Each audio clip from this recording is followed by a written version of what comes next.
Yes, indeed, ladies and gentlemen, welcome to the First Class, Second Place podcast. I'm your host, Jason Enrique, and we got another first-class guest up in the building today, a returning guest, by the way. We'll be getting to that. But before we continue, I have a very special announcement that I would like to share with everybody that's listening and watching this episode right now.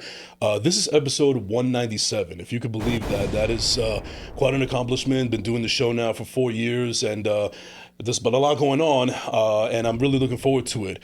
However, it is unfortunate that I must tell you at this juncture that after episode 200, which will be coming out in a couple of weeks, the show will be taking a much-needed indefinite hiatus. I'm basically pulling a Larry David. I don't know if when the show is going to come back, if I'm going to continue the show. There's a lot of moving parts going on.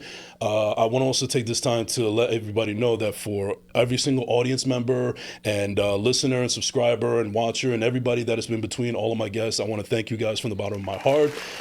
This has been a really great ride, and I don't necessarily plan on quitting just yet, but there's a lot of things that are moving parts that are going on. I wanted to, as you guys know, I want to take the acting career a little bit more serious. I got some projects that are coming out in the works, signed a couple of NDAs, so I can't really talk about it, but I promise that they will be coming out with more information very, very soon. And also, don't forget to check out me and Rick H and the 2 a.m. crew every Tuesday at 8:30 on YouTube. Nonstop New York sports talk. Knicks season just started. Nets season about to start. Football season is still a disgrace, but what are you going to do about it? And Yankees and Mets is over, but we'll see what happens with that. But definitely check us out. Thank you so much to Rick H and everybody else over there, and thank you so much for tuning in. All right, so we got that out of the way, and ladies and gentlemen, this guy is I want to say he's an OG for First Class, Second Place. This is a guy that was on my show way before I got into video, when it was still an audio aspect. We actually did that episode virtually at the time, and then he's also been on with me with Ugo on Yobi TV Sports. He's also did a couple of things on First Class, Second Place as well behind the scenes, and I'm really glad that not only he's been a phenomenal businessman, but he has been a little bit of a mentor in this crazy game that I like to call the podcast game and just media in general. And very fortunate to have this guy as not only a colleague, but also as a friend. So without further ado, ladies and gentlemen, none other than the great Khairi Williams. What is going on, Khairi? Yo, what's going on, my brother? Yo, thank you for that introduction first and foremost. It's awesome. And the way that the show has started, it's like, I feel like I have to, this is momentous. 197 is like, that's big for me now. So but thank you for your words. Oh, man. You're welcome, man. I mean, it's crazy to think that the first time that you and I linked up, it was on Twitter, which I still call it Twitter. I refuse to call it the other name. Right. That's what it's still to me. But that's how the friendship started. So there is some people out there, if they want to go check out the old episode from way back in the day, almost 4 years ago, they can. Yeah, like but this is also kind of like a refresher, allow me to introduce myself. Basically, what you're doing right here. Right. Yeah, man. I mean, it's crazy. Like, I know that we really started building synergy because when I was working at ESPN radio in New York, you were one of the frequent callers. And one thing about me, when I was doing that work, it was very important for me to humanize every aspect of it. So it was almost like, and the same with the host, but it was almost like for us, the producers, the board ops, the guys behind the scenes, that was a part of, you guys were an extended part of the family and the crew and everything like that. Yeah. And a genuine way, not I know people just say that sometimes, but it's truly how we felt. But then you were one of those guys that not only did you make a good effort and consider effort to consistently call in the show because you love sports, but we built that relationship on Twitter, which then led to me coming on your show, like you said, 4 years ago, which has now gone on, like you said, man, to us really doing a lot of stuff behind the scenes together, which I appreciate. Yeah, no, and like I'm not blowing smoke up your ass or anything when I said all that, because one thing, and I say that also because this was like, excuse me for saying, but it was unexpected. Like, I knew that we would work together in some capacity, and I was very fortunate to have you on my show. That was actually one of my favorite shows that I did from back in the day, because I just thought the synergy between sports and hip hop was amazing. Yeah, but I didn't expect the partnership, for lack of a better term, to go to the way it has. And at the time, I was still essentially a newbie, and I was still trying to figure things out. And I'm still figuring out. I mean, I always look at myself as the student of the game, but you have certainly been in it a lot longer than I have. You certainly have a bigger resume than I have. So being able to learn from you in certain aspects of this and that and other avenues and how you could expand on yourself, I think I don't think I ever mentioned it to you, but I took some of that and applied it to some of the things that I've been able to do ever since those last 4 years, and it has really worked off. And it's amazing how. I don't know if it's a Jersey thing or just a New York metropolitan thing, but the world is a small place, man. It seems like as closer as we got, you got to know more of my friends. I got to know more of your friends, and it just seemed like it was really a small world. Like everybody knew each other in some way, shape, or form. Especially considering that you and I basically come from two different worlds. Yeah, I mean, it is a Jersey thing because it's like that in Jersey, but that's what we know. But I think that's just what it is, especially when you have similar interests, when you're in, even if you're in like maybe not the same industry per se, but doing the same medium, podcasting, whatever. You know, those similar interests are going to bring you to those same like-minded people. So it's dope, man. It's really, and thank you for everything you're saying, man. But I don't want to, you know. I appreciate it, man. I'm working on receiving this. Believe me, man. I sometimes struggle with it myself, but it's all about just giving yourself grace at the same time, you know. Thank you. Yeah, but that's a good starting point right there, Jersey, because well, I won't get necessarily into your whole bio and everything because we did that on the previous episode. But I guess sticking on the subject of Jersey and how small and insulated it seems to be, especially with everybody seeming to know everybody. Do you feel like because just working in the metropolitan area, whether you were doing music or doing media or anything in between those lines, do you think that hailing from Jersey or being part of the Jersey brand has actually been a knock as opposed to being something from New York? Nah, I don't. And I know that was a real thing and a serious thing in the 90s from a music and a hip hop perspective. Yeah. And I think to a certain extent, depending on what you do and what circles you're running in, even today, if you're in the city, there's a little bit of, bridge and tunnel people or like, this person is from Jersey. But I don't feel that personally. I'm a very proud Garden State representative, man, everywhere I go. And regardless of what the medium is, especially if it's music, I'm quick to remind people, like, do you know Lauryn Hill? Do you know Naughty by Nature? Do you know Whitney Houston? Right? Do you know Bruce Springsteen? That film looks amazing, by the way. Yeah, I haven't had a chance to see it yet, but I'm looking forward to it. Yeah, and it's like I don't feel that because I don't have a little brother syndrome. You know, even right on down to the teams are billed as New York. They say New York, but they play right here in the swamp. You know, I don't have to go outside of my comfort zone to see a game.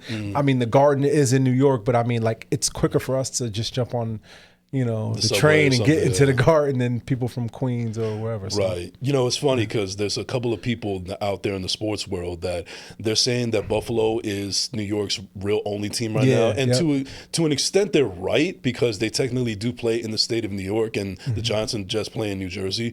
But another argument that I come up with is, then how come they don't call themselves the New York Bills? Right.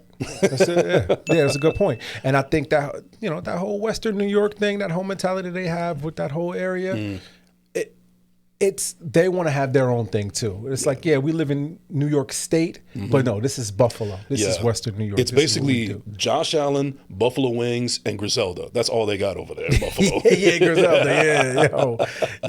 And shout to Rick James, man. A lot of people don't know that Rick James is from Buffalo. I was 3 years old when I found that out. Yeah, man. Yeah. Yes, sir. So basically, even cocaine's a hell of a drug, even in Buffalo. You see all the snow up there. Back then, he was stomping on couches and shit. Hey, man, you know, 70s, it was a different time. I couldn't tell you. I was swimming in my dad's testes as far as I'm concerned. Same. But anyway, so obviously you are a proud New Jersey representative. You do it everywhere that you go. And I agree with you because aside from the legends that we just mentioned as well, I think that this is a great place to raise people in certain aspects and certain avenues. I always love the fact that it's just so diverse. Like, it's such a small state compared to others, but there's the diversity is crazy. Like, in one area it could be all farms and boondocks, and then there's the projects, and then there's suburbs, and then there's the downtown areas, and beaches. Just beaches. Yeah, I mean, it's crazy. Like, it feels like It feels like I don't want to live in another state per se because I feel like I got everything else within the state lines. Yeah, that's so true, man. Like my son is he's in 4th grade right now, and he's doing this social studies project about the diversity of geography of New Jersey, like you were just talking about. And when you really look into it, it's like, wow, we have these mountainous, beautiful areas in the Delaware Water Gap that's like, yo, you could go hiking and you could do all these outdoorsy things, but then you can go down to the shore and do the whole shore thing and have a great time. And then we have like really legitimate cities, Jersey City, Newark, legitimate Patterson, Elizabeth, and suburbs and everything in between. And, as far as the people, like shout out to Edison. You can go on Oak Tree Road and you can really absorb this Indian culture, just like you can go to Patterson or to Ironbound in Newark and soak up Brazilian culture, Portuguese culture. Of course, a rich African American Black, culture in Newark and a lot of the inner cities, and as well as some of the suburbs. So, yeah, man, it's a beautiful place to live. It's a beautiful place to be, raised like we were. It's also a beautiful place to raise children. Right. And it seems like the state is on the come up because now it seems like, I don't know if it was Phil Murphy, the governor currently right now, coined this phrase, but we're like the Los Angeles or the California of the East Coast because now we got a lot of arts going on here, specifically movies. Like a lot of movies, especially that are acting a backdrop from New York, are being made here. I mean, the Bob Dylan movie was made in Patterson. We had West Side Story that was in Patterson. The Saints of Mini Newark was in Newark, among other places in Jersey as well. And then also, like even just the legends that were part of it, like Ray Liotta, Bruce Willis. We won't get into all of that. It's just way too many to answer. But I just think that, especially considering that now I've been dipping my toe into the acting waters now, I feel like this is now a prevalent time more than ever for artists and actors specifically in Jersey to really thrive off of it. I don't know how it started, but I'm loving the trajectory and where it's going. It's ironic, man, because, and not to get into the whole history of it all, but movies started in Jersey. I mean, Thomas Edison created or he started showing movies, I believe it was in West Orange, and like, I don't want to say years and misquote it, but the first movies were made here in New Jersey. That's a fact. And then, everything was cheaper at a time when they moved out to Los Angeles and everything like that. But so it's like a natural, I don't want to say natural progression. It's like a circle of life, it's back here where it started from. And not just movies, television. Yeah. I mean, the whole Wu-Tang show was or most of it was shot here in Newark. It's funny because I saw the entire series and the final episode they did a show, and it was also the plot. Excuse me. The plot of the episode was they were doing a concert, and it was also on the final day of their contract before they go out and do solo projects. And they were supposed to be performing in New York or something like that, but the actual location they used was the park in Fort Lee. Okay. Because I recognize that stage. I pass by it so many times when I walk my dog or I go exercise or whatever. That stage is there. So I was very familiar, like, that's where they filmed that scene. They filmed it in Fort Lee. And I thought that was crazy. It's awesome, man. And it's like, it stimulates the entire ecosystem too, which is also dope because if you're not an actor or if you're not within the arts, like I have a friend that's an electrician, man. And when you're on these sets, you always need an electrician on hand. You need people that can do different types of craft services, barbers, all of these people that, have specialized skills that are needed in one way or another on these sets because, as you know, people spend an enormous amount of time just sitting around on these sets and needing to eat, needing a haircut, needing this, needing that, needing whatever. And it's a great opportunity for people that are not traditionally versed in the film ecosystem like somebody in Los Angeles to say, wow, I'm not an actor, but this film studio moving an operation here is great for me too, because I can have a business, a vertical, or I can have, I can extend my business in a way that I never even dreamed. Yeah. Imagine being a barber and you're still the same thing. You're sitting around, but instead of sitting around in a shop where God knows what can happen depending on what city you're in. Shout out to all my barbers, man, and all the shops out here, but some of these shops can get crazy, man. Yeah. If you couldn't get a contract where you can sit around on a film set, and you still might cut 1 or 2 heads a day, but you're getting paid regardless. I'm gonna have to shout out. I'm gonna have to give a ring to my friend Ose because he's a barber and he's been getting his business off the ground as far as that's concerned. Salute. I think that I might have to hook him up with that now that you mentioned that. Yo, Ose, holla at that film industry, man. get paid, brother, if you There can. you go. Yeah. So I kind of want to stay within the Jersey and then the arts thing, but I want to go back a little bit. So just a little backstory for people that are watching and listening right now. When I had you on my show the first time, I was really intrigued while I was doing my research on you, and it was pretty extensive. And I didn't know that your catalog, for lack of a better term, went farther beyond than anything that I knew about you when you were working at ESPN New York. Yeah. And you were you started off as a rapper at first. You were doing music first, and then I think that's one of the things that kind of meshed with you in the beginning with me as well, because that was something that I attempted way back in the day and it just didn't pan out. And unfortunately, it didn't work out so much for you as well, but you've been able to pivot into other avenues. But take me back to that time where you were so focused on the music aspect of your life, and what was it that you were proud of the accomplishments that you did during that time, and what do you think are some, not trials and tribulations, but like cautionary tales for anybody that is in that realm right now? In the realm of being an artist? Just in music, because granted, it's much different than when you and I used to do it. It's a much different landscape. It's a lot easier. But no, let me not say that, but go ahead, I'm sorry. Yeah, but there are, I'm pretty sure that there's some things that still apply. Yeah. Listen, man, to answer your first question in terms of accomplishments, I put out an album. Mm-hmm. And I mean, whether 2 people heard it or 2 million people heard it, as an artist, to create a full body of work and 13 records and put it out into the world with videos and stuff like that is an incredible accomplishment. I mean, my album is dope. I may re-release it because that's one good thing about the way the technology is and things like that. You can always put it on iTunes or put it on Tidal directly. The more research I do, and not even just to say that I'm a rapper. I mean, look, I'm the age that I'm 40 and I got gray hair, as y'all can see. So it's not like I'm out here trying to be a 19-year-old, 20-year-old kid that's out here trying to rap. But this is this is currency that you put out into the world, your art, that can go a lot more places than just popping in a club. Mm-hmm. As we talked about movies and what is synonymous with movies, music, in terms of scoring, soundtracks, music supervision, all of those things. So I would say that my album is my biggest accomplishment, although I've had a lot. I've had the opportunity to meet so many of my idols. You even got to do a song with Tretch at one point, right? I've done about 2 or 3 songs with Tretch. Of course, Do It All from Lords of the Underground. Of course, it's my cousin. That's my guy. Yeah. Councilman. Yeah. Put some respect. Put some respect on the name. Yeah. Councilman Dupre Kelly for sure.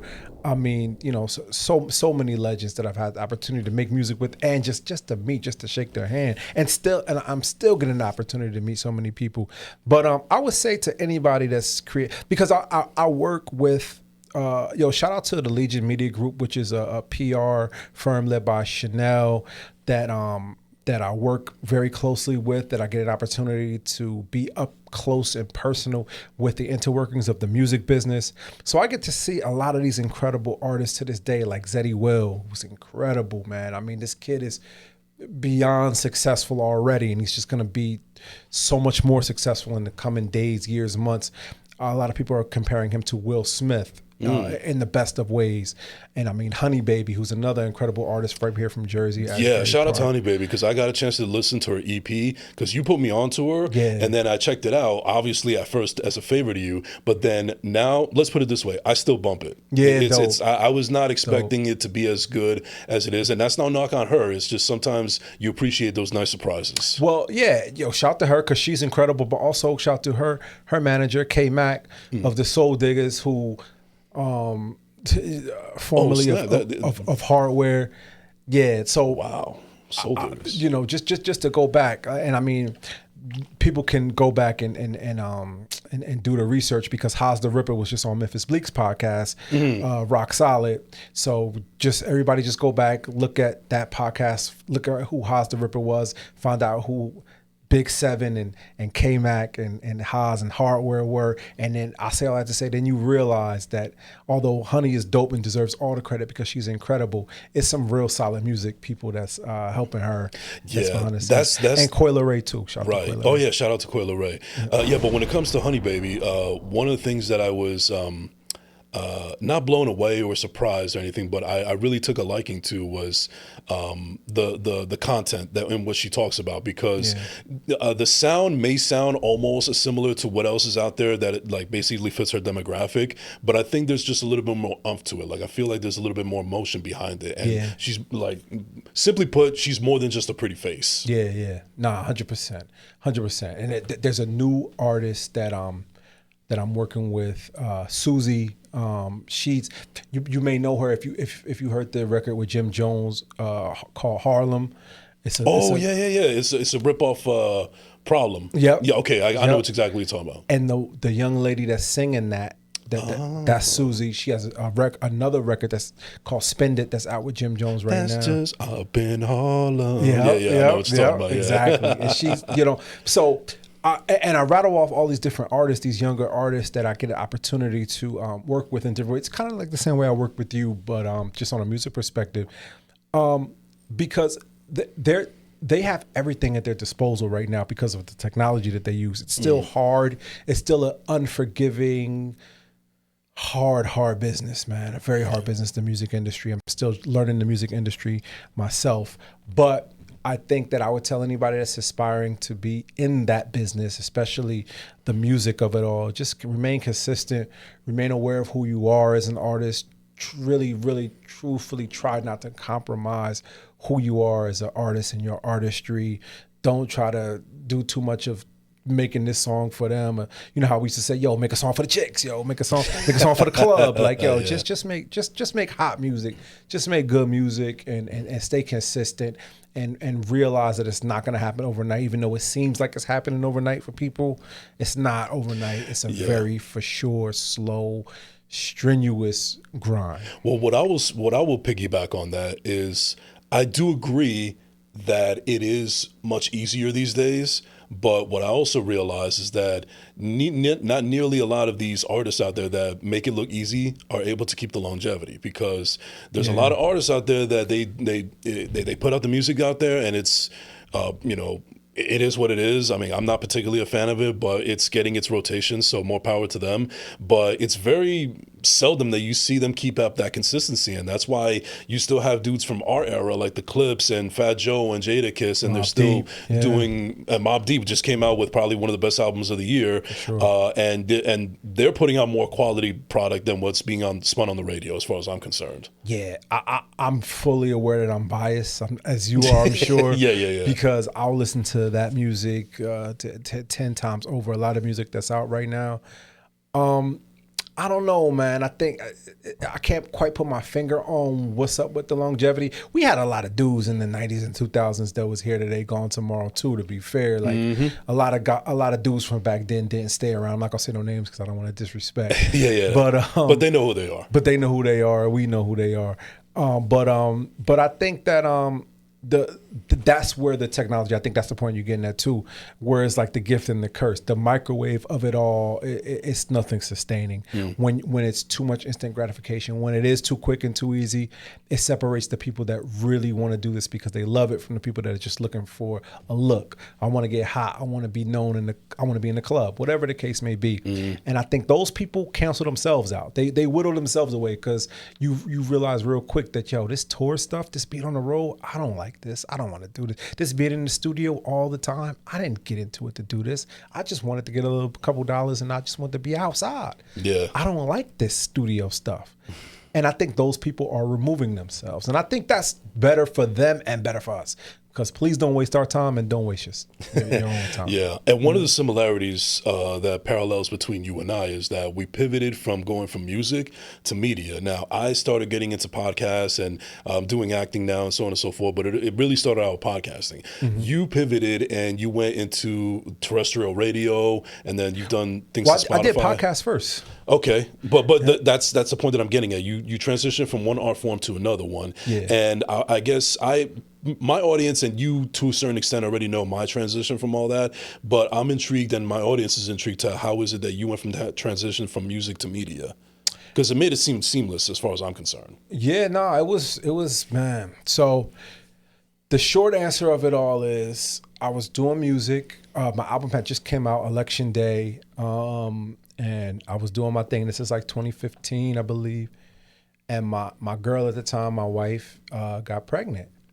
And not only did she get pregnant, but she got this amazing opportunity to move to Connecticut, right? Mm-hmm. And chase her dream, which is she's a psychologist, a child psychologist. Oh, okay, nice. So it was like a crossroads because it was like, yo, I really like what I'm doing with the music. I'm doing my thing.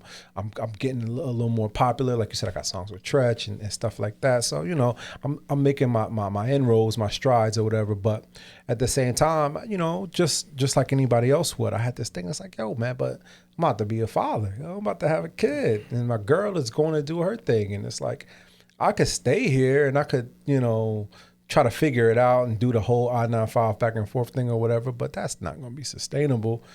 So I did, which was a really hard decision for me at the time. I said, yo, I'm going to just go. Mm-hmm. I'm going to just go. And I didn't really have anything planned like that. To be honest with you, I just wanted to be a part of my son's life, and I wanted to be there for my girl. That's beautiful. So thank you, man. So we did that, and I did a whole bunch of different shit in Connecticut, man. Shout out to Bloomfield, Hartford, Connecticut, man, because I was all up and through there, brother.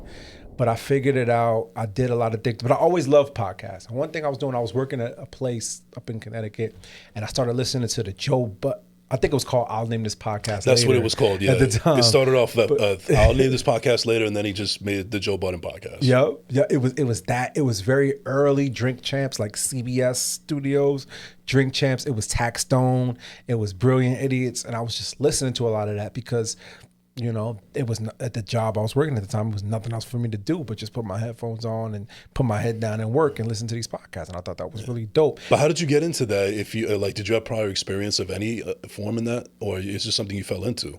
I kind of just fell into it, man. I don't want to say out of boredom because I was listening to a lot of different content and I was aware of it. I mean, Breakfast Club was going crazy at that time, but it was still kind of fairly new as far as the medium.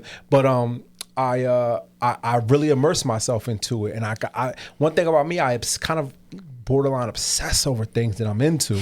So I really got into it. And then I realized that a thing that I didn't really know at the time, or I knew it, but I didn't really exercise it. It was that ESPN was like right down the street from where I was living. Bristol, yeah. So I was like, oh, okay.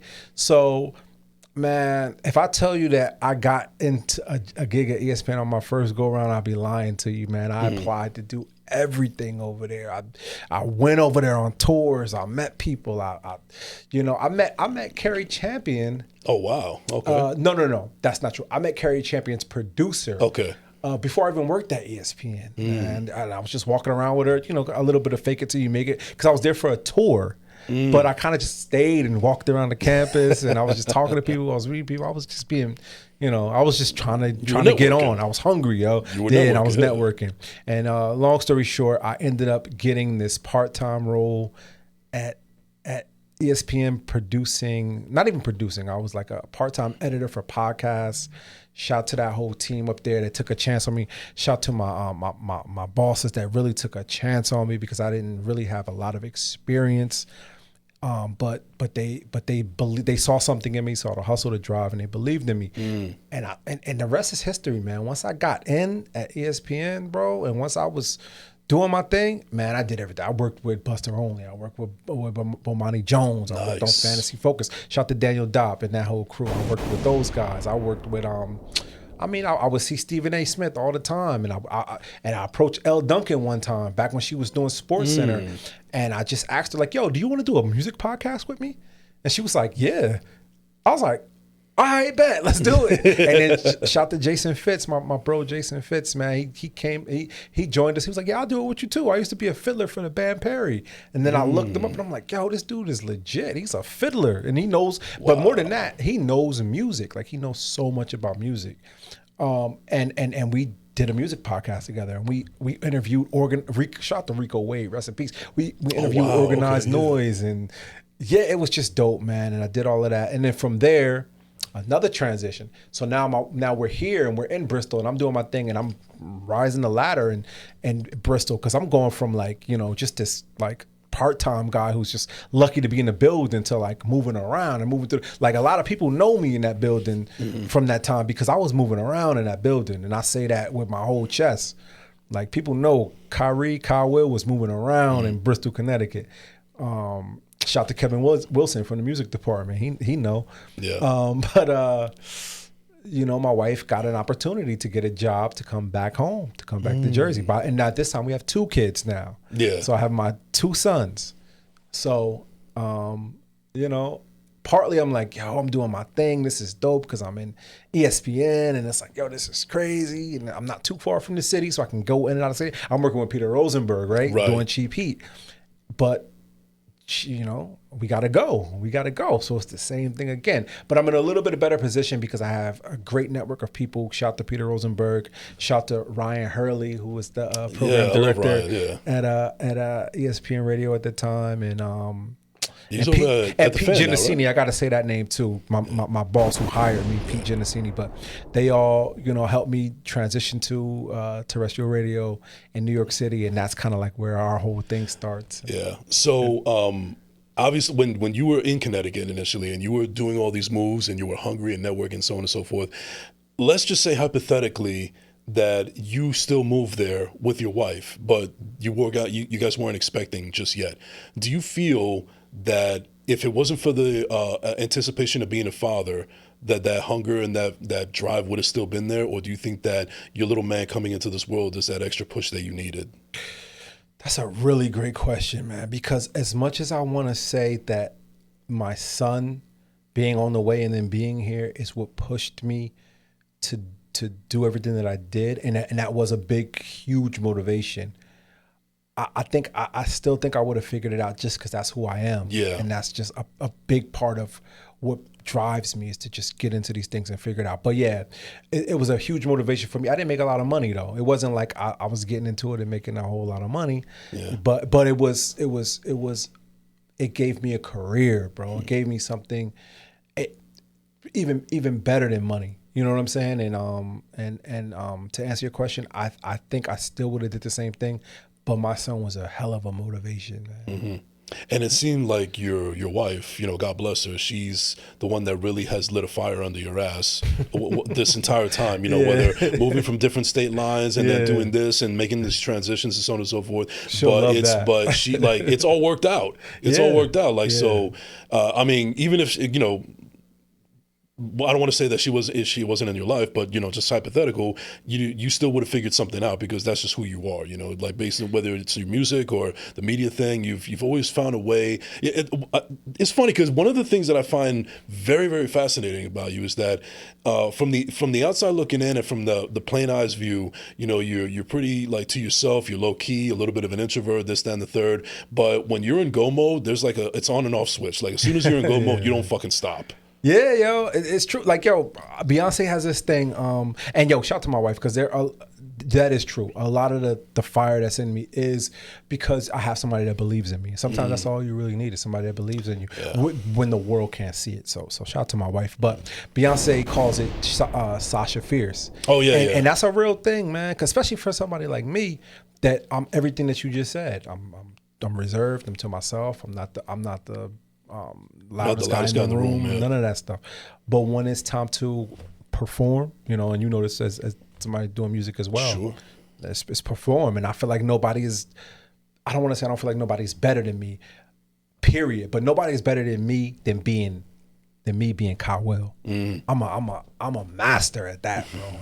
And I'm tunnel vision, man. I'm unapologetic and I go for mine. Yeah. And I would to the rooftops scream for anybody to have that type of mindset when they're going and chasing their dream or whatever the case may be. Absolutely. So then afterwards, you do your thing at ESPN, and then afterwards, you decide to go into business for yourself, essentially. Well, not yet. So COVID happens. Everything is crazy. We're kind of working from home, but then some of the producers are going in. I had this like dope laptop where I could still do my thing remote, but I didn't know him at the time all that well. Sorry to cut you off. I didn't know him all that well at the time. I only met him once, but I always felt bad for RJ because when all this craziness was going on, that guy still had to come into the studios every single day. Yeah. A lot of dudes did, because it was some dudes were able to stay home and do the thing over the phone and the different technology like we talked about before, but. A big part of the element of that job, that radio job, is somebody has to touch that board. Somebody got to flip the mics on. So, yeah, man, that was rough. But I was able to transition from ESPN, from radio to Spotify. Right. They started this really cool, fully remote podcast that was Monday through Friday. Morning show, right. Shout out to Speedy Mormon, who was one of the hosts. And Speedy is it's crazy. Like, Speedy was already Speedy before I started working with him and before I met him. But to see the rise that Speedy Mormon is on right now, it's like he's like a celebrity. He is a celebrity as far as I'm concerned now. So shout out to him, man. But that was an incredible ride. I worked there for about... I don't even know, man. I guess I worked there for like 3 years. It felt like so much longer, but I guess it was 3 years because, and people are probably like, this dude got a lot of kids.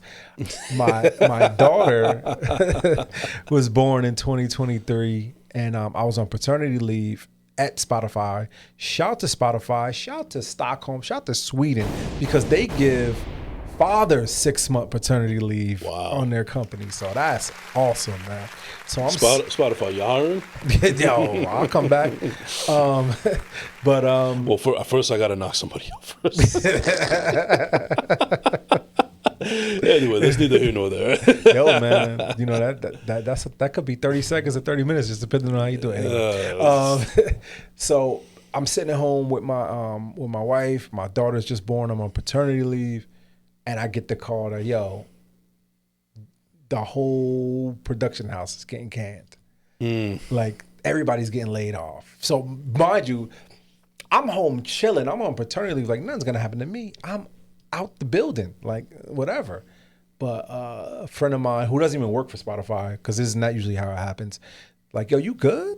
I heard about Spotify. I'm like, what? So I fire up my laptop, which I hadn't turned on in weeks, and I'm looking at the emails and stuff, and sure enough, we got laid off. But they did right by me. I can't say nothing about Spotify. They honored my entire 6 months, and they gave me a severance package, all that stuff. So I was good, but the other thing about that too, right before I got canned at Spotify, I felt it. I knew. I had been listening to a lot of Earn Your Leisure, like a lot of us have. But I just knew that it was time for me to really start considering doing my own thing, figuring out what that is and what that meant. And I had no idea. But I knew it had to be something. So I kind of already started the process of starting my own LLC, getting my own like business paperwork and documents in order and bank accounts and stuff like that. Still not fully knowing what I wanted to do, but just doing something. Then when that came down, that's what really put me into go mode. Like, yo, I need to figure this out. I need to know what this is. Because I was applying for all these different positions. I was like, yo, I'll do whatever. I don't care. But I was in a weird position because I also have this infant at home. And we planned out this 6 months for me to be at home, and I'm already getting paid for it. So it was like, yo, I was in such a weird position. So I just took it upon myself to educate myself and read and learn and understand and figure out what I want to do. And I got an opportunity to meet some really amazing people that all are in business for themselves. And I named one already, Chanel, who's the co-founder of the Legion Media Group, PR company, Black-owned woman. Well, the other, Ian is the other owner, but half woman-led PR company. And I got an opportunity to work with them and make some money doing, incredible things. And then I also recognized that one thing I'm really good at is identifying talent and championing those people and helping them, sitting back and telling and suggesting to them like, yo, you know what? I think if you do that, or I think you would be really good over here, or I think if you sat with this company and y'all figured it out, you can make a play over here. And I was really good at it because I really genuinely care about seeing other people win. Cause that's thankless. Like, you know, like it's really thankless to be the person that nobody knows that's just sitting back here helping other people bring money in. But shout to Peter Rosenberg again, because he allowed me to help sell sponsorship for his podcast. Shout to Bag Fuel. I was able to get a lot of, I don't say a lot, a decent amount of sponsorship opportunity for Bag Fuel, a bunch of different music artists and different people. And shout to Chanel, because she empowered me. She saw something in me that I probably didn't even see in myself at the time, was that I have a knack for this. And now I've been doing this, you know, for about 2 years now. And it's incredible because it's empowering, man. I get to do what I want to do, set my schedule, and I also get to do a lot of other creative things. Speaking of which, you got one that's right next to your head. Yeah, brother. Yeah, so why don't you explain to me and my audience what this is going on right here? So this right here is my baby, man. This is something that I'm really proud of. I'll put it back here. I'm not gonna just hold it the whole time. But this is my children's book that I co-wrote with Councilman Dupre Kelly, Do It All from Lords of the Underground. It's called You Can Do It All. It's a children's book. It's geared for children, you know, from 0 to 5, right? About perseverance, about determination, about overcoming obstacles and striving for your dreams. And this was a very long process, because when I approached Do It All for his blessing, first of all, to collaborate on this book, and which he graciously gave me that, it was like one thing about Dude, man, and let me just say this, and I don't want to be too long-winded with it, but he's one of those people that he's like a Forrest Gump of hip hop, and a lot of people don't know that. But basically, a guy who's seen it all and done it all, right? Yeah, bro. He's been around not just been around so many people, but he's been in so many really dope situations in hip hop. Like Redman used to be his DJ when they were coming up, or you know, or he tried out. He was like the runner up to be Theo for the Cosby Show. Oh wow, okay. You know, it could be because he's also an actor and all of these things. So we would sit around in the studio, or we would be driving, or we'd be just doing different things. And this is for years. This is like years, bro, of him telling me all these stories about how, you know, this happened and this happened. And even, you know, his career as far as music with Lords of the Underground, which I understand it more now that I've been through a couple different things and transitions in my life of being the guy that's like the multi-platinum rapper that everybody goes crazy over, to still being that but not as popular, because, you know, it's hip hop, everything, you know, kind of evolves quickly, and having to adjust your life to that, and knowing that you have to, you know, transition to something else. And he does acting, he does nonprofit, he does music still, obviously, but he also is an elected official. He's an elected official. Yes, for the city of first Newark. elected official in the United States of America, because Sean is in another country. In the United States of America, he's the first elected official that we've seen. Sorry, my phone. Yeah, no, you're good. So anyway, all of these lessons, they come with peaks and valleys. They come with failures, and I can relate to that because I feel like I've gone through a lot of, you know, peaks and valleys in my life too. And I thought it was very important for us to put a book out for children to understand and embrace that failure, and know that if you continue to stay consistent and continue to work hard, you can not only overcome that, but there's success on the other side. And I mean, bro, we live in this culture, in this society with social media, with Instagram, where everything is a highlight reel. You go on LinkedIn and you don't have a job, you're depressed because everybody's like, oh, I got the job. Oh, I got the promotion. Oh, I got this. Oh, I got that. Oh, I got this. Oh, I got that. I mean, here and there, you do see some people that are talking about how, yo, man, I've been out of work for 6 months, or, yo, I'm still trying to find a job and not making any inroads. But for the most part, you know, you see that. And don't get me started with Instagram. It's like, oh, I just bought the house. Oh, I just got engaged. Oh, I just got married. Oh, I just had a baby. Oh, this and that. It's a lot of beautiful, great things that I celebrate, applaud, love it.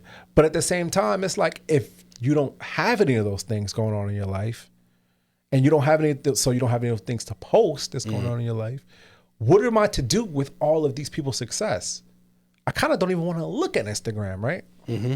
But I think just for children, those parents of those children, because when I was going through my situation, even right up to recently with Spotify, I would love to read a book like You Can Do It All, because just as much as I will be reading it to my children to inspire them, it's inspiring me too, because I'm like, yeah, I can't do it all. You know what I'm saying? I can't overcome this. I can't do this. So all of those lessons are in this book, man. And we have puzzles for the children. We have, we have, because I know you're a coffee guy. I know you're a coffee drinker. Okay. I know you love your cafecito. Did I say it right? Yeah. and because of that, brother, I had to get you this. Wow. This is a custom made. Shout out to Thriving Stationery. Yes, shout out to Thriving Stationery. Love those people. Yeah.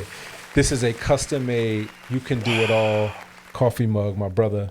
Wow. Please, Look at that. please, have a cup of Joe in that. When Yes, you can, indeed I will.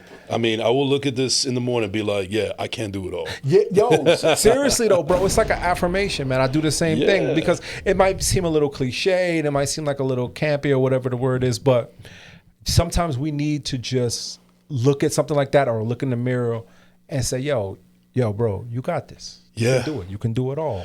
Yeah, man, we need those. We need those more than we realize. I mean, it doesn't matter. Like, this may be a children's book, but it applies to people just in everyday life. It knows no age, and any of that stuff. Now, just out of curiosity, the young man on the cover, is that based on anyone specific? Is it based off of You Do It All, or is it just an amalgamation of people? No, well, this is Dupre. The character's name in the book is Dupre. Okay. This is based on a young Do It All, but it's not him per se. It's not like a replica of what he used to look like. And that's a really great question, because shout out to my man Andrew from New York Posse, who did the illustrations. For shout this out to book. New York Posse. Yes. Yeah, shout to that brother, man. That's my guy. And he and I sat down we went back and forth for like 3 months, building what this character is going to look like, because it was important for me, a lot of different things. His eyes. I want his eyes to be big and full of life and innocent, because young black boys, even at that age, this child is maybe 7 or 8 years old, we get our innocence taken away from us, or not even that we get our innocence taken away from us. We are viewed as not children a lot of times, which is unfortunate. So I wanted him to look very childlike in his eyes. I wanted his hair texture to look beautiful and flowy. I wanted him to wear a red hoodie, because I wanted to show power and strength. The same thing with his red sneakers. And I wanted his poses and his postures to be triumphant, especially on the cover of the book. I want him to look like he's happy and powerful. And then there's parts of the book where he looks sad and he looks defeated. And I think that's important too, because we want to push emotional intelligence and identifying those differences in feature, your facial expressions and also your demeanor and all that is important. But we really wanted this character to be right. And I hope we did. I hope people are captivated by Dupre. Bravo. Round of applause for Khairi and Do It All. So is this available now for purchase? This is available on pre-order right now. Okay. I don't know if I should do this. I can. Let's do it. Yeah. I can hold this up, and then people at home, if you can zoom in, do the QR code. Please do the QR code. You can pre-order our book. It's Amazon. It's Ingram. It's going to be everywhere where you buy children's books. In some stores, in libraries. It's going to be everywhere. Let me, because I'm talking crazy. Yeah. November 11th is when the book comes out. Okay. And on November 11th, it will be everywhere you can purchase books. Nice. However, if you want to hit that QR code and go directly to that pre-order and show us some love, and that's also where you can get the mug like we gave to Jason. Yes. We have puzzles. We have coloring books. We're going to do a podcast. We're going to do a cartoon, God willing, coming soon. Like, there's so many things that I want to do with this character, because I think in the art of storytelling, which you and I do, podcasting, music, whatever it is, it's all a different medium for us to tell stories and be able to do this at a high level. And I'm blessed because I have the experience that I've done a lot of these things on a professional level, and I'm a creative and curious guy, man. So I don't want to just stop at one medium. Like I want to do all of these things. Right. And one thing I can say real quick, yo, about the book world against the music world, and not all of the people in music, but I'll say with hip hop. Man, people are so inviting and nice, and they want everybody to win. And yo, I want to get your book. I want to get your book. I want to get your book in the store. I want to get your book in the store. The competitive nature is so not there, and at least in my experience so far, as much as it is in hip hop. And that's been like, oh, okay, all right, yeah, let's work together. I love that. I love that. I wish it was more like that in the podcast game, but I'm glad to be on the right side of it as far as I'm concerned. Yeah, man. Yeah. We're pressing a little bit of time, but I want to get to these real quick. Let me do a little bit of, because we're both sports fans, just some rapid fire sports questions real quick, based on your teams. Atlanta Braves, what happens next year? Oh, man, it's hard to say, man. And I feel like such a fair weather fan because I didn't give them a lot of love because I knew this was going to be a throwaway season. But I think we continue to rebuild and retool. I mean, this is like the LA Dodgers era right now. So. Yeah. You know, we wait Ohtani out a little bit. They're the 90s Yankees of now. Yeah, they're the new evil empire. Yeah. Jackson Dart looks like the new future of the New York Giants football team. Yes, he does, man. And I was one of those people that was apprehensive on him getting out there so early. I think that they made the right decision. Obviously, everybody sees that now. I think he is, so far, our quarterback, the quarterback of the future. I'm really just optimistic as a Giants fan, and I haven't felt optimistic about the Giants since like 2016. Yeah, what I'm interested to see what happens is it seems like it's a foregone conclusion that Brian Daboll will not be here much longer. Yeah. So with you guys having Scatterbo and Jackson Dart, whoever you guys are going to be looking for as a head coach, you got something of worthy. Like there's going to be a handful of coaches out there going to want to work with these two guys. And also the Giants are one of those prestige franchises that have been around forever. So they have that. Even though they haven't been jack shit for the last decade or so, they still have that prestige, you know? Yeah. And it's the area, you know, everybody wants to work in this area. And I think, what do I know, right? I'm not a general manager, but I think more so than I don't think we go coordinator, man. Don't give me this guy is the quarterback coach that coached up this guy, or this guy ran this offense or whatever. You know, respectfully with the Jets, we see Aaron Glenn like he's a fantastic defensive coordinator, but you need somebody that can be a leader of men, a facilitator, a CEO, that can empower that entire coaching room and those players. So I just hope that they look for somebody that is a Swiss Army knife that can do all of those things. Yeah, full disclosure, I actually talked about this on the 2 a.m. crew yesterday. I actually would not be mad if the Jets fire our offensive coordinator, Tanner Ekstrand, and then next year we hire Brian Daboll as our OC to develop whatever quarterback we draft. I think he would be phenomenal, man. I think he would be quarterbacks coach, OC. I wouldn't even look at it as a demotion. It's like that's what you're great at. And just do that. Yeah, he would essentially stay in the building, and he's been in the AFC East before. He developed Josh Allen. So. Yeah, and I love people always hang their hat on him with that. I think Josh Allen would have been Josh Allen no matter who it was, but that is on his resume, so you can't take it away. You can't take it away. Just like Adam Gase had Peyton Manning. Anyway, Brooklyn Nets. I mean, are they still a basketball team? Because the Knicks are taking over right now. The Knicks have taken over, man. The Knicks have taken over. I'm happy that the Knicks have turned over a new leash because it's been very, very, very dark, and for a long time in the Garden, man. But I think the Nets are leaning to this Euro style of ball. We have Jordi Fernandez, who is a Spaniard, right, and he really leans into the Euro style of basketball. Our latest draft, we've drafted a ton of international players. We still have Cam Thomas and some of our stronghold guys, but they're really leaning to this European Euro style of basketball. I think they're hoping that maybe like a Jokic or like a Giannis or somebody that also is a great player and really, good at the Euro style of basketball. Right. I think that might be a ploy, maybe for trade deadline. We'll see. He'll be hypothetically, if Giannis went to Brooklyn, he's a triple threat due to the fact that he is a phenomenal player. He is European, to my understanding. Yeah, Greek freak. And he's black. So you don't have to worry about like that whole white knight type of player for the Brooklyn Nets or anything like that. Yeah, I mean, and the other thing about Giannis, man, is that he's like a culture like Brooklyn, New York. I think it would be rewarding for him, being his Nigerian, roots, Right, and, right. and that whole thing of being in a neighborhood. I mean, well, Brooklyn is changing a lot, but the core of the people being what it is. I think outside of the basketball court, I think him being ingratiated in that community would be great. But I think Jokic would be great too, man. I mean, listen, I wouldn't turn down the opportunity to have Jokic on my team. So Yeah. All right. So before we get into a final segment, to anybody out there that it wants to do something with their life that they're very passionate about and they want to do, and it's what their dream is, but they feel discouragement, they feel fear, they feel all these negative emotions and trepidations that come with it. What would you say to those people that are listening and watching right now?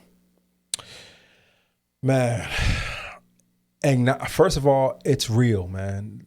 I don't want to be one of those people that say just push through it and it's not there. No, it's there. Acknowledge that it's there and recognize that these things are hard, but don't let that stop you. You got to dig down deep into yourself and really realize whatever that thing is that you're trepidatious about or that you're not so sure about. Ask yourself some really hardcore questions. Do you love this thing? Do you love this person? Do you love this job? Whatever the thing is, do you love it? Because if you don't love it and you're not willing to make the necessary sacrifice for it, and that sacrifice could be being dead broke and still getting up and doing it every day. Or that sacrifice could be knowing that, you may not get anything out of everything that you're pouring into this person or this thing. You may not get any ROI for a long time. Ask yourself if it's that worth it to you, if it's that important to you. And if the answer is yes, then push through, man. Push through. Find little wins. Like one of my man, shout to my man Nate. He always says hit singles, man. You don't always have to hit the home run. You don't always have to knock it out of the park. Get on base, man. Get a walk. Get a base hit. Build. It's 9 innings. Mm-hmm. Build it slow, man. You can win, and then you can get extra innings. Yeah. Build it slow, man. And sometimes, like even with this book, me and Dude talk, we laugh all the time. I'm literally flying this plane while I'm building it. I don't know anything about the literary world, Charles literature, but I'm creative and I'm passionate and I know what I want to do. So I'm immersing myself in it. I'm throwing my full self in it, and I'm gonna make a lot of mistakes. And it's gonna be a lot of things where people's like, I walked into a bookstore and I said, "Yeah, this book is on Amazon too." And he was like, "Yo, respectfully, young man, Amazon is killing my business. I want a bookstore. Don't ever come into a bookstore and tell somebody that you want Amazon." Touche. And I'm like, "Yo, my bad." But see, that's what I'm saying. Like, I'm gonna make those kind of mistakes because I'm learning. Passion thrives through people. That's how we do it. Passion. All right. Round of applause for Khairi Williams once again. Thank you, my brother. All right. So now we're going to get into this final segment. So this is interesting because when you first came on my show, I had a different question that I asked people at the end of the show. But after a while, I thought, man, I'm kind of tired of that. It's kind of stupid and people are not really going along with the program. But I have a new segment. It's not so new, but it seems to be a real big hit with the audience. So ladies and gentlemen, now it is time for This or That. If you've never seen the show before, what happens is I will ask my guests here multiple choice questions. There's no right or wrong answer. It's just what you like best. And it's an opportunity for the audience to get to know you a little bit more. All right. So are you ready, Mr. Williams? I'm ready. Are you ready, Marv? All right. Ladies and gentlemen, here we go for This or That. You, Mr. Williams. Playlist or podcast? Podcast. Slides or Crocs? Crocs. Beach or pool? Beach. Okay. Dogs or cats? Dogs. Are you an early bird or night owl? I mean, I'm an early bird because my kids are up every day. I can't be a night owl if I wanted to, but I guess I'm both. I don't know if that's cheating or whatever because I'm up late and I'm up early. We'll go with early bird. It's fine. Instagram or TikTok? I'm on Instagram more, but I love TikTok because I always learn things on TikTok. Okay, I got to get more into TikTok. TikTok is dope. I got to get into it. To give or to receive? Give. All right. Are you an introvert or an extrovert? I'm Sasha Fierce. I'm an introvert, but I know how to flip the switch. Batman or Superman? Damn. Superman. Okay. Iron Man or Captain America? Iron Man. Deadpool or Wolverine? Wolverine. Are you glass half empty or glass half full? Glass half full. Optimist. Would you rather be embarrassed or be afraid? Embarrassed. Would you rather be too hot or be too cold? Hot. I hate the cold. I'd rather be hot. When Rock Davis was here, he was like, man, hot, man. I don't know what it is with black people, man, but when we cold. Yo, shout to Rock. Yeah, that's facts, yo. I don't like being cold, man. I'd rather sweat. And I know that's rare, but I'd rather sweat. I got you. Would you rather do dishes or laundry?